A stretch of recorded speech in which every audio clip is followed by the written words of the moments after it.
अंतर। भाई चार्ट बना लीजिए दो, ठीक है।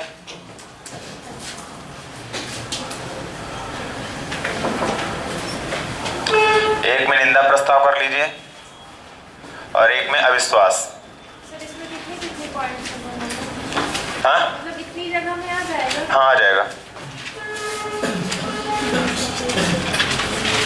ठीक है। निंदा प्रस्ताव और अविश्वास प्रस्ताव लिख लीजिए, उसके बाद मैं एक्सप्लेन करता हूं। लोकसभा में इसे स्वीकारने का कारण बताना अनिवार्य है, ऐसा लिखिए। सुनिए, पहला पॉइंट लिखेंगे, निंदा प्रस्ताव में स्वीकारने का कारण बताना अनिवार्य है, बस इतना लिखिए। स्वीकारने का कारण बताना अनिवार्य है,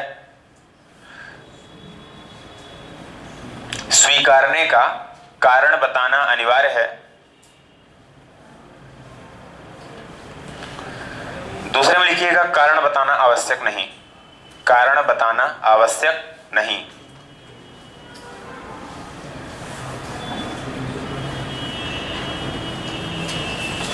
ठीक।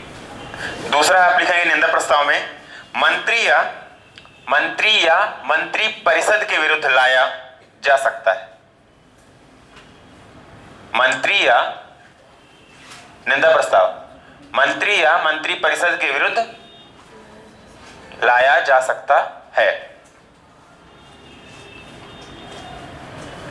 ठीक है। मंत्री या मंत्री परिषद के विरुद्ध मतलब किसी के विरुद्ध व्यक्तिगत रूप से भी लाया जा सकता है, जो निंदा प्रस्ताव है ना। और जो वहीं पे आपका अविश्वास प्रस्ताव है, ये किसी व्यक्तिगत के विरुद्ध नहीं आते, वो पूरे मंत्री परिषद यानी पूरे लोकसभा जो सत्ता पक्ष होता है उसके विरुद्ध लाते हैं, ठीक है। तो लिखेंगे अविश्वास में, यह पूरे मंत्री परिषद के विरुद्ध लाया जा सकता है।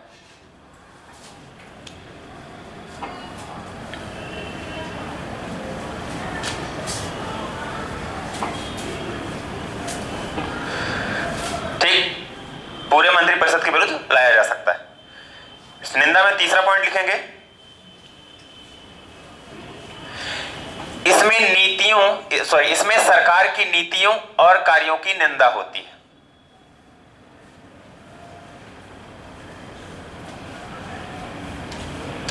इसमें सरकार की नीतियों और कार्यों की निंदा होती है, ठीक है।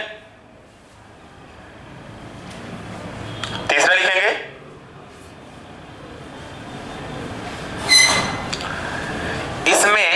अविश्वास में इसमें सरकार के बहुमत का परीक्षण होता है।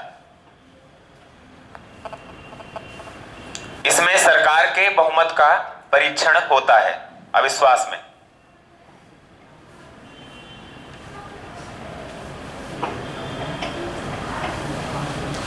ठीक है। अब आप आइए चौथा लिखेंगे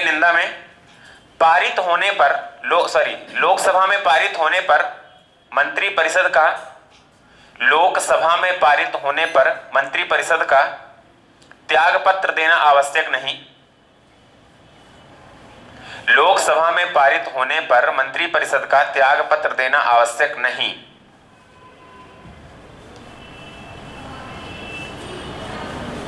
अविश्वास में लिख लीजिए, त्याग पत्र देना आवश्यक होता है।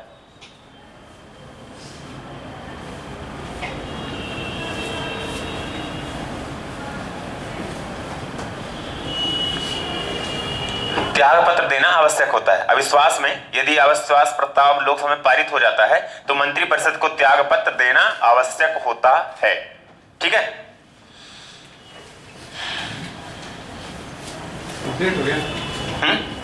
हाँ 4, ठीक है। अब देखिए आपको इसमें चीजें समझ में आएगी। सबसे पहला आपने लिखा है ना कि पहले वाले में क्या है, इसके स्वीकारने का कारण बताना अनिवार्य है, ठीक है। निंदा प्रस्ताव यदि स्वीकार हो रहा है ना तो इसका कारण बताना अनिवार्य है, लेकिन अविश्वास प्रस्ताव में नहीं। इस लाइन को अंडरलाइन कर लीजिए, ठीक है, क्योंकि ये परीक्षाओं में आती है कि किसका स्वीकार करने का कारण बताना अनिवार्य है, मतलब निंदा प्रस्ताव का। और अविश्वास प्रस्ताव का बताना कारण अनिवार्य नहीं है, ठीक है। निंदा प्रस्ताव है तो किसी की व्यक्तिगत निंदा भी की जा सकती है, किसी एक व्यक्ति की यानी एक मंत्री की, ठीक है। लेकिन अविश्वास प्रस्ताव क्या है, पूरे मंत्री परिषद के विरुद्ध लाया जाता है। क्लियर, पूरे मंत्री परिषद यानी कि जो ग्रुप ऑफ मिनिस्टर्स है आपका, ठीक है।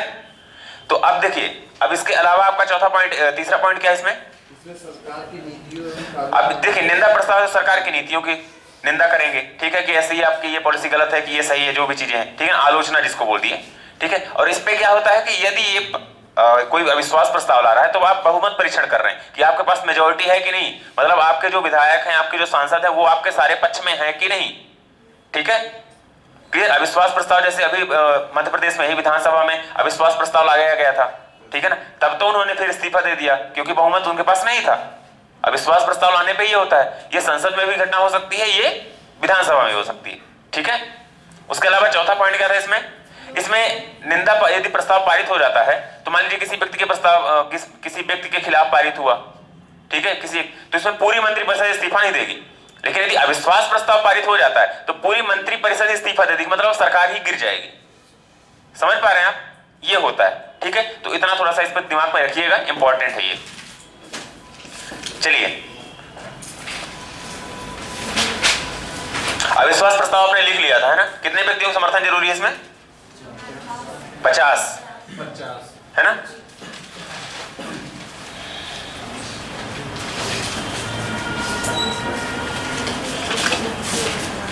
लिखेंगे अगला, संसद में विधायी प्रक्रिया। संसद में विधायी प्रक्रिया, हेडिंग डालेंगे संसद में विधायी प्रक्रिया। विधायी प्रक्रिया का मतलब समझ रहे हैं आप? संसद में विधायी प्रक्रिया नहीं, कानून बनाने की प्रक्रिया जो होती है। विधायी का मतलब है कि जो विधान बनाने की, कानून बनाने की जो प्रक्रिया है उसको बोलते हैं विधायी प्रक्रिया।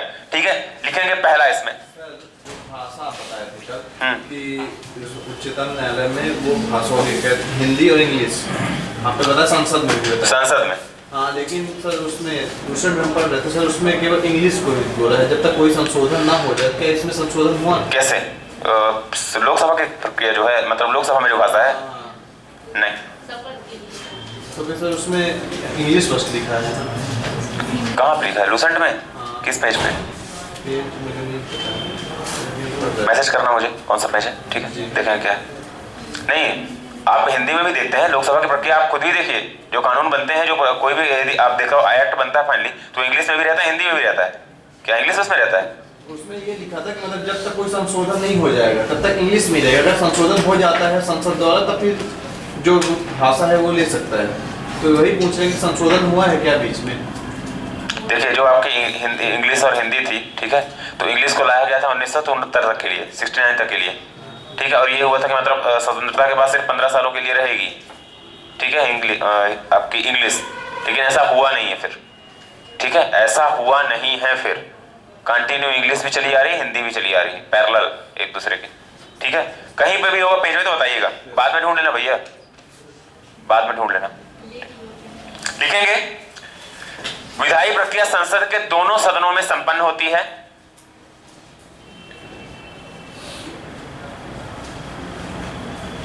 विधायी प्रक्रिया संसद के दोनों सदनों में संपन्न होती है।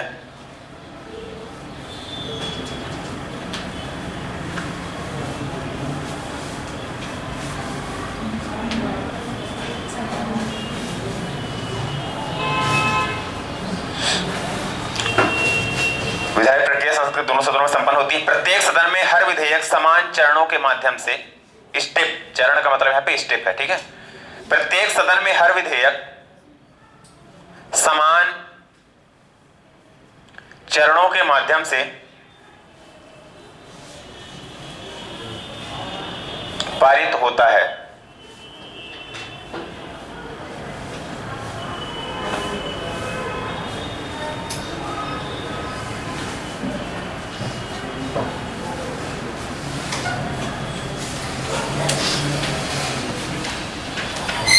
संसद में प्रस्तुत विधेयकों को निम्न 4 श्रेणियों में वर्गीकृत किया जा सकता है। संसद में प्रस्तुत विधेयकों को निम्न 4 श्रेणियों में वर्गीकृत किया जा सकता है।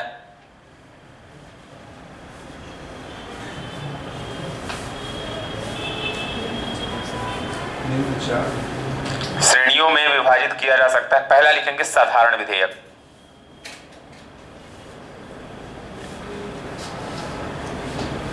साधारण विधेयक, ठीक है, इसमें लिखेंगे वित्तीय मामलों के अलावा, वित्तीय मामलों के अलावा अन्य सभी विषयों से संबंधित विधेयक।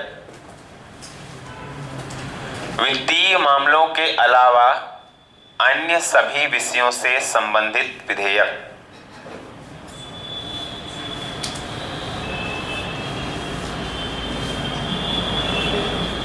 अन्य सभी विषयों से संबंधित विधेयक। ठीक है, ये साधारण विधायक हो गया। मतलब सिर्फ वित्तीय मामलों के अलावा जो भी सारे रिमेनिंग सब्जेक्ट्स के बिल आ रहे हैं वो सब साधारण विधेयक होंगे। दूसरा लिखेंगे धन विधेयक।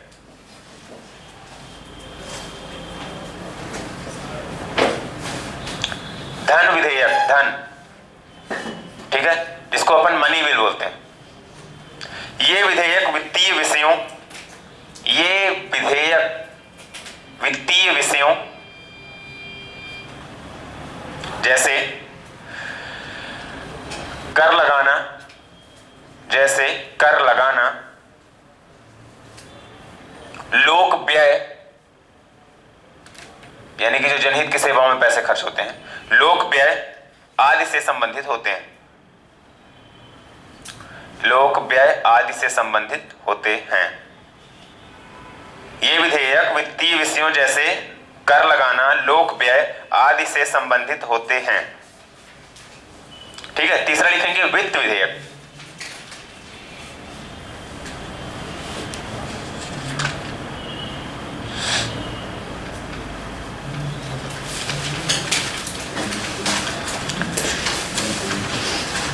वित्त विधेयक में ये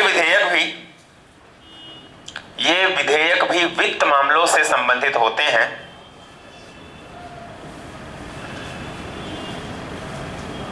किंतु धन विधेयक से भिन्न होते हैं।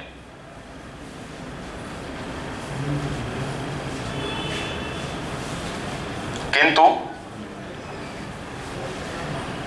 धन विधेयक से भिन्न होते हैं।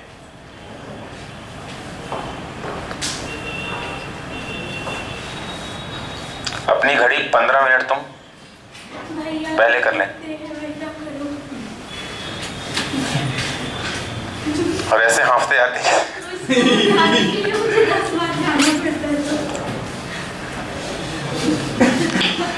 ठीक है, देखिए वित्त विधेयक जो होते हैं और धन विधेयक में थोड़ा सा डिफरेंस होता है, माइन्यूट डिफरेंस होता है। जैसे आपका जो धन विधेयक है अनुच्छेद 110 में है, मैंने बताया है ना, ठीक है। लेकिन जो आपका वित्त विधेयक है ये 117 में है, अनुच्छेद 117 में। और इस पर डिफरेंस क्या होता है, बहुत माइन्यूट डिफरेंस होता है। ऐसे जैसे मान लीजिए जैसे मैंने बताया कर आरोपण, जैसे कर लगाना, और लोक व्यय से संबंधित आपका हो गया क्या, धन विधेयक। और वित्त विधेयक में राजस्व से संबंधित चीजें होती हैं। ठीक है, राजस्व और व्यय से संबंधित बहुत मतलब माइन्यूट डिफरेंस होता है ये। ठीक है, इस चीज को दिमाग में रखिए, आगे हम बताएंगे डिटेल में, थोड़ा सा समझ में आएगा आपको। ठीक है, चौथा लिखेंगे संविधान संशोधन विधेयक। संविधान संशोधन विधेयक,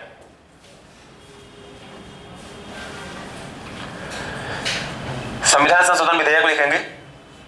संविधान के उपबंधों में संशोधन से संबंधित होते हैं। संविधान के उपबंधों में संशोधन से संबंधित होते हैं। ठीक है, संविधान के उपबंधों में, उपबंध मतलब वही जो आर्टिकल, ठीक है, उपबंधों में संशोधन से संबंधित होते हैं।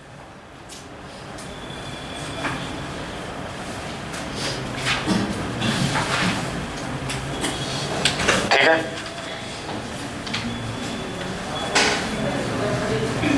देखिए मैं इसमें अब संसद में बिल कैसे पारित होता है ये सारे स्टेप में नहीं बता रहा हूं। जैसे प्रथम पाठन हो रहा है, द्वितीय पाठन हो रहा है, उसके बाद लोअर आर्ट समझ आ रही है, ये पूरे स्टेप में नहीं बता रहा हूं क्योंकि इससे आपसे संबंधित नहीं है।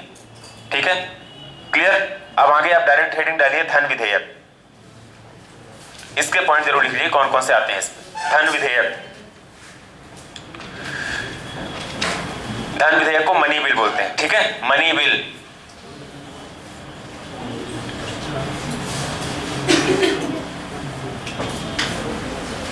ठीक है, और वित्त विधेयक जो होता है उसको बोलते हैं फाइनेंस बिल, है ना। लिखेंगे पहला धन विधेयक में अनुच्छेद 110 में, ठीक है, अनुच्छेद 110 में धन विधेयक की परिभाषा दी गई है।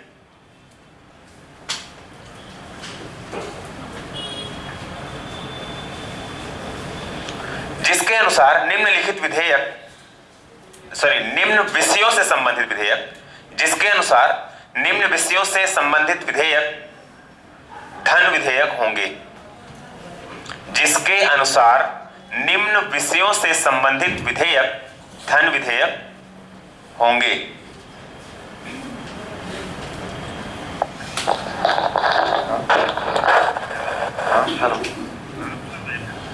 हाँ भैया, क्लास में था भैया, लगाता हूँ। हाँ ठीक ठीक।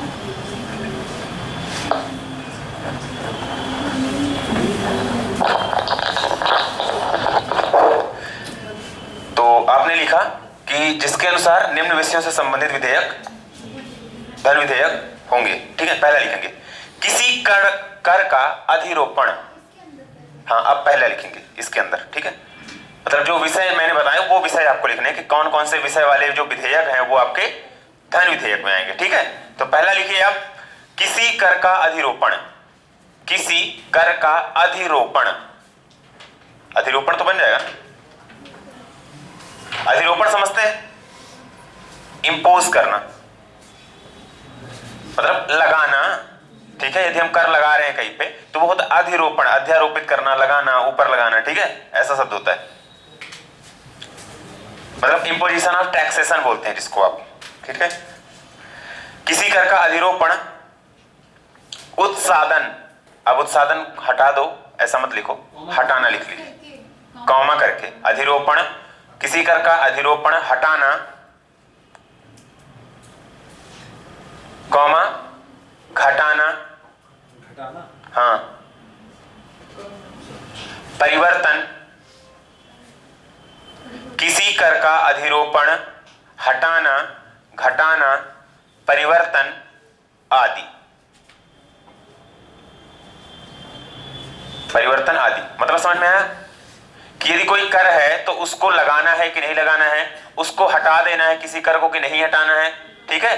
या फिर उसका मात्रा कम कर देना है, मान लीजिए 20% लग रहा है तो 10% कर देना है, 15% कर देना है, ठीक है। और या फिर उस करके किस मॉडिफाई करके कुछ और उसमें जोड़ देना है, कुछ और घटा देना है। समझ पा रहे हैं?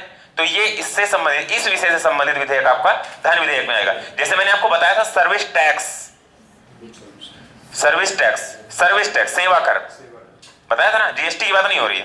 जीएसटी कौन सा संशोधन है? 101। कब से शुरू हुआ है? डेट 1 जुलाई 2017। 101 संविधान संशोधन। सेवा कर कब शुरू हुआ है?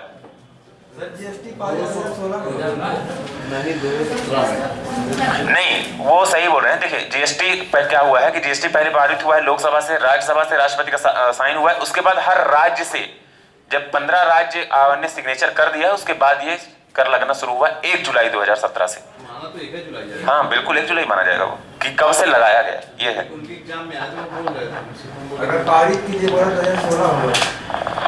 नहीं जी, ऑप्शन क्या क्या थे? 2016 17 नहीं था? 17 नहीं था, हाँ। तो फिर यदि 17 नहीं था तो 16 होगा, क्योंकि पारित होने की बात हो रही है, जीएसटी लगाने की बात नहीं हो रही है। जीएसटी जो लगा है, चालू हुआ, कर चालू हुआ है वो 1 जुलाई 2017 से, ठीक है। लेकिन पारित जो लोकसभा से पारित हुआ है वो 2016 में हुआ है, ठीक है, राज्यसभा से। उसके बाद फिर वो राज्यों से पारित हुआ है, ठीक है, क्लियर। तो मैं पूछ रहा था सेवा कर, बताइए। 2002 में शुरू हुआ है। कौन सा संशोधन था? लिखा है कि नहीं लिखा है? संशोधन खोलो।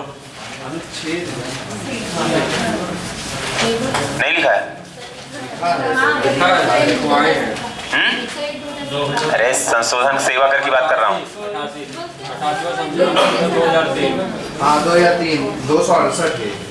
EWS है वो 103। 2003 बोल रहा है वो, 103 नहीं बोल रहा है।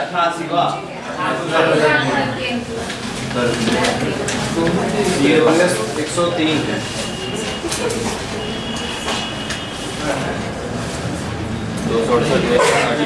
ये है आपका सेवा कर, ठीक है। मैं आगे बताऊंगा। 268A 88वां संविधान संशोधन 2003 में सेवा कर लगाना गया था, ठीक है। अब सेवा कर होता क्या है ये बताइए मुझे, समझ पाते हैं सेवा कर क्या होता है? सर्विस टैक्स जो लगता है, जैसे सर्विस टैक्स ऐसे लगता है कि मान लीजिए आपने होटल में गए, ठीक है, रेस्टोरेंट में किसी जा रहे हैं, आपने कोई ऑर्डर किया मेन्यू देख करके, ठीक है।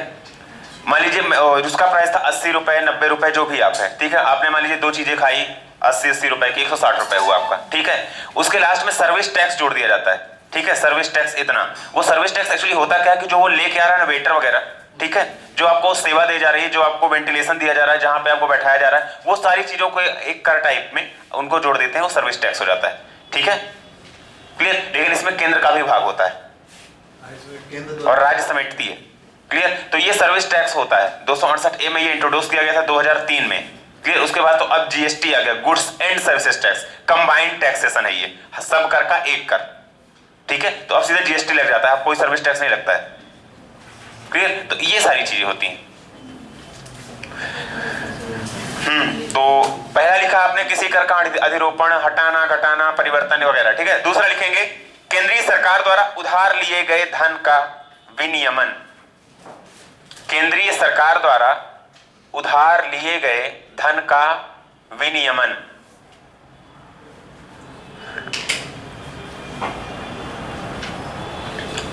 विनियमन, ठीक है। जो केंद्र सरकार कहीं से मान लीजिए वर्ल्ड बैंक से फंड ले रही है, आरबीआई, केंद्रीय सरकार द्वारा या केंद्र सरकार द्वारा लिए गए धन का विनियमन, रेगुलेशन बोलते हैं हिंदी में इसको, ठीक है, कि उसको मैनेज करना, कहां घटाना, कहां लगाना है, कहां नहीं लगाना, ये सब, ठीक है। केंद्र सरकार कहां कहां से पैसे उधार लेती है?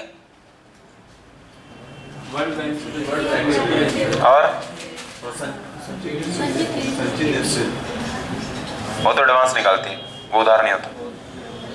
देखिए आरबीआई से ये पैसे उधार ले सकते हैं, ठीक है, किसी भी वित्तीय संस्था से पैसे उधार ले सकते हैं, ठीक है, पीएसयू से डायरेक्ट पैसे निकाल सकते हैं, जो पब्लिक सेक्टर अंडरटेकिंग्स हैं, जैसे मान लीजिए एनटीपीसी, बीएचईएल वगैरह, ठीक है।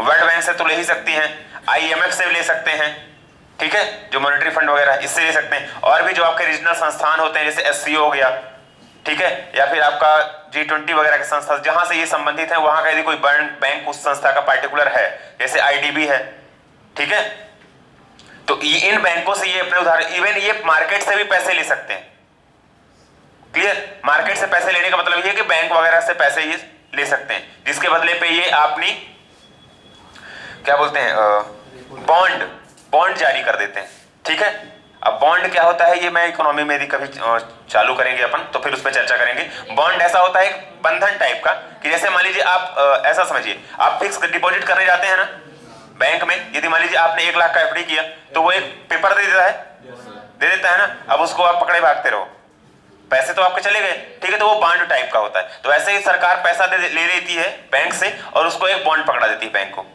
ये रखो।